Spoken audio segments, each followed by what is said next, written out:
여러분, 이웃 주민들을 상대로 옷깃만 스쳐도 상습적인 고소 고발을 일삼는 사람의 이야기를 들어보신 적이 있나요? JTBC는 지난해 연말 같은 아파트 주민을 상대로 고소 고발과 민원을 남발한 30대 남성을 경찰이 구속했다는 소식을 심층 취재 보도했는데요. 구속된 남성이 행정기관을 상대로 고소 고발과 민원을 제기한 건수는 3년 동안 무려 8,895건이라고 합니다. 시청 공무원이 부임하면 이 민원인에 대한 사항을 인수인계할 정도였다고 하는데, 결국 참다 못한 주민 227명의 집단 탄원에 의해 경찰이 수사에 나서서 구속한 것이라고 합니다. 저는 부산시 사상구에서 발생한 이 사건을 접하면서 과거 제가 겪었던 경험과 최근 우리 단지에서 주민이 전개하고 있는 악성 민원인 퇴출 운동 사례를 많은 분들께 알려드릴 필요가 있다고 생각했습니다. 한편 제가 이 내용을 유튜브를 통해 공개하기 위해서는 다음과 같은 두 가지의 전제가 필요했습니다.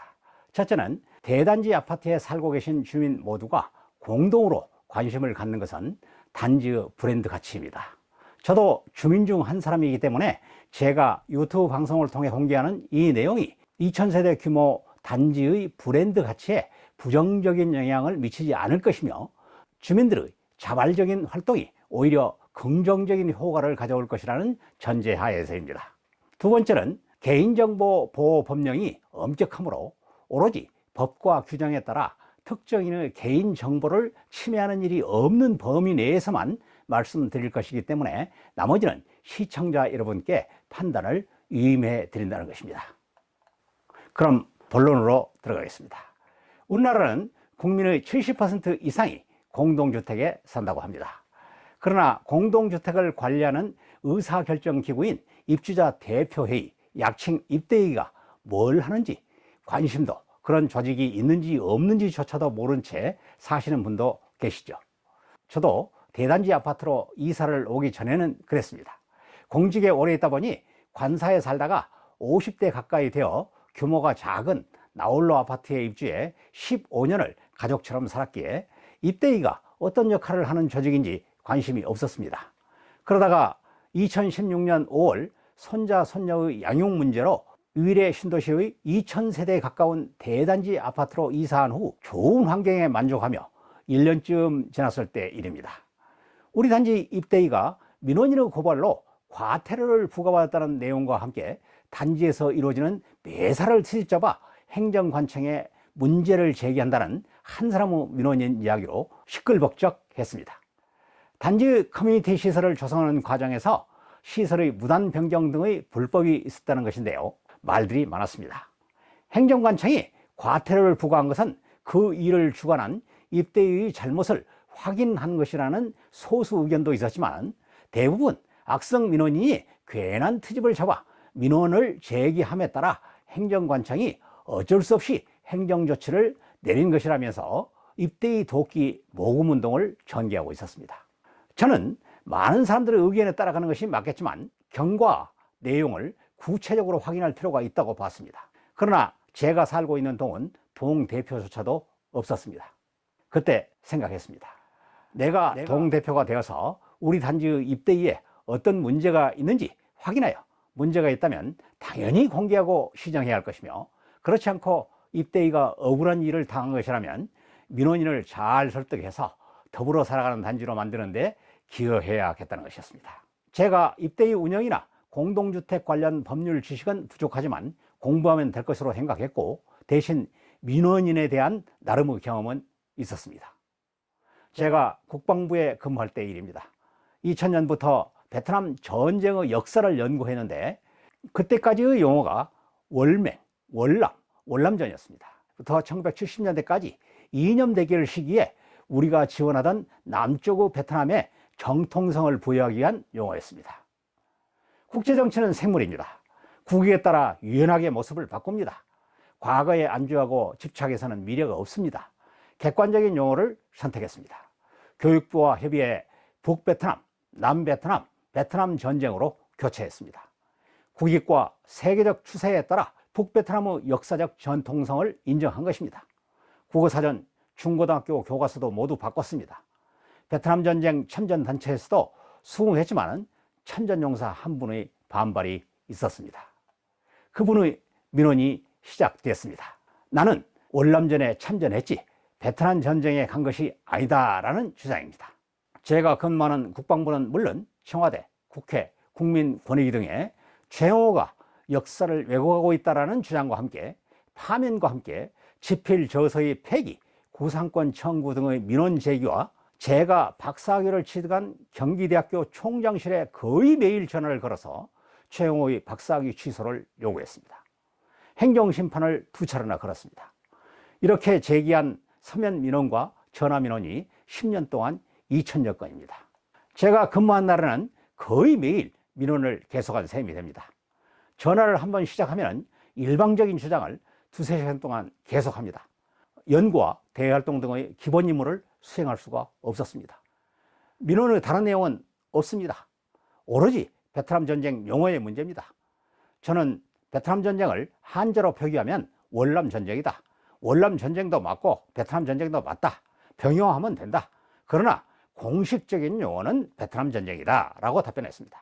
나중에는 뜻 있는 분들이 중재에 따라 더 이상 같은 문제를 제기하지 않는다는 합의서를 체결했습니다. 그러나 합의서의 효력은 1개월 뿐이었습니다. 법에 의한 해결도 모색했습니다.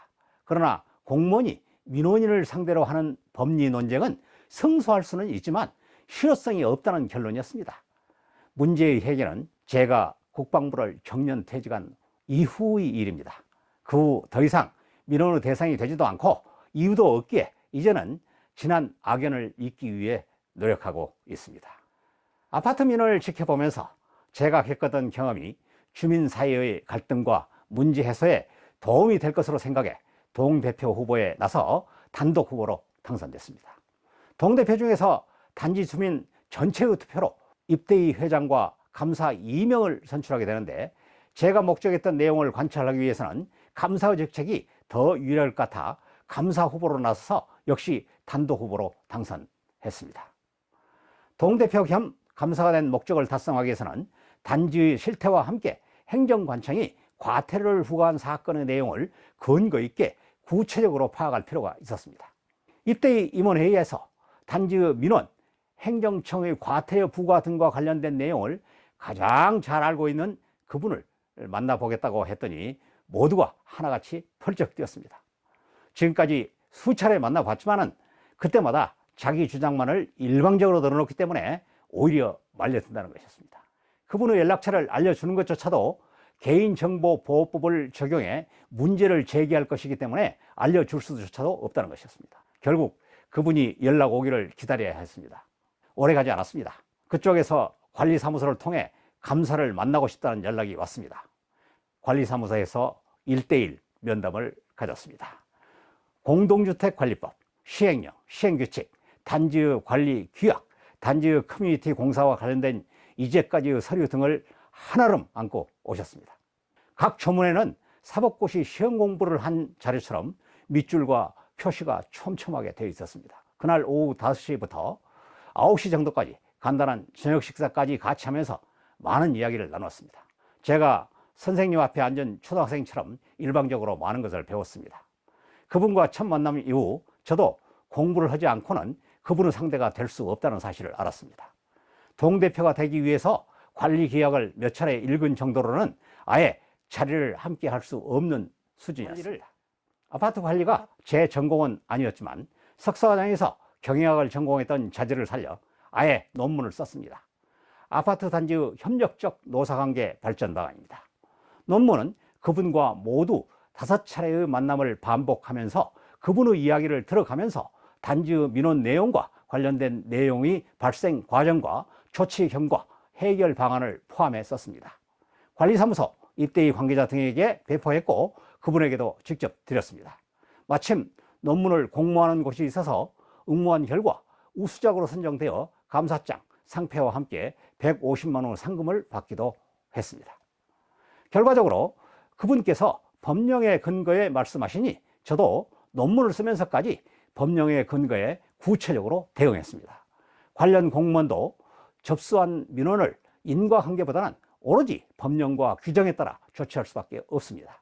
같은 방식으로 그분의 주장은 법리적 측면에서 일치한 부분도 있었습니다. 입주 초기 입대의 결정에 다소간의 무리가 있었던 내용도 사실임을 확인했습니다. 그 무리가 순수한 직무수행 과정상에서 발생한 것인지 사적인 요소가 개입한 것인지는 밝혀내지 못했습니다. 그러나 단지의 입주 초기 커뮤니티 공사를 시행하는 과정에서 발생한 사안에 대해 서로가 현실적인 여건을 조금만 인정했더라면 오늘날 같은 사례는 없었을 것이라는 생각을 지울 수 없었습니다. 저도 논문을 쓰면서까지 근거 있게 공부했기 때문에 나름의 주장이 있습니다. 제가 공부한 바에 따라 대규모 단지의 내부는 근본적으로 사유지입니다. 사유지 내에서 소유자가 단합해서 어떤 일을 한다면 주민의 안전과 공공질서를 크게 위협하지 않는 한 죽을 쓰든 밥을 짓든 행정관청이 나설 필요가 없습니다. 그러나 소유자 내부에서 자체의 의견 충돌로 문제가 발생하기 때문에 행정관청이 나서는 것입니다. 따라서 모든 것을 내부에서 토론하고 조정하여 행정관청의 개입 없이 자체적으로 해결하는 것이 가장 바람직하다는 것입니다. 제가 입대의 임원으로 활동할 때까지만 해도 과거 공무원 시절 민원인의 기억에도 불구하고 우리 단지의 민원을 대화로 해결할 수 있다는 희망을 가졌습니다. 그러나 그때의 민원이 다시 고소 고발 사건으로 재점화하면서 최근에는 민원인 퇴출 주민운동으로 확대했습니다. 이제는 많은 주민이 더 이상 대화로 해결할 수 있다는 희망을 포기한 상태입니다. 저 역시 허구한 날 토론에도 갖은 정성을 다해도 공통분모에 도달할 수 없는 사람이 있다는 것을 인정하고 있습니다. 이런 유형의 갈등은 우리 단지의 문제만이 아니라 경중의 차이가 있지만 대부분의 단지에서 발생하고 있는 것으로 알고 있습니다.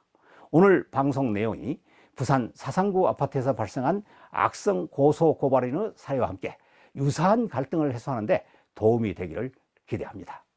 여러분의 생각은 어떠신지요? 여러분의 생각을 댓글로 남겨주시면 다음 영상 제작에 참고하겠습니다. 여러분, 다음 영상에서 만나요.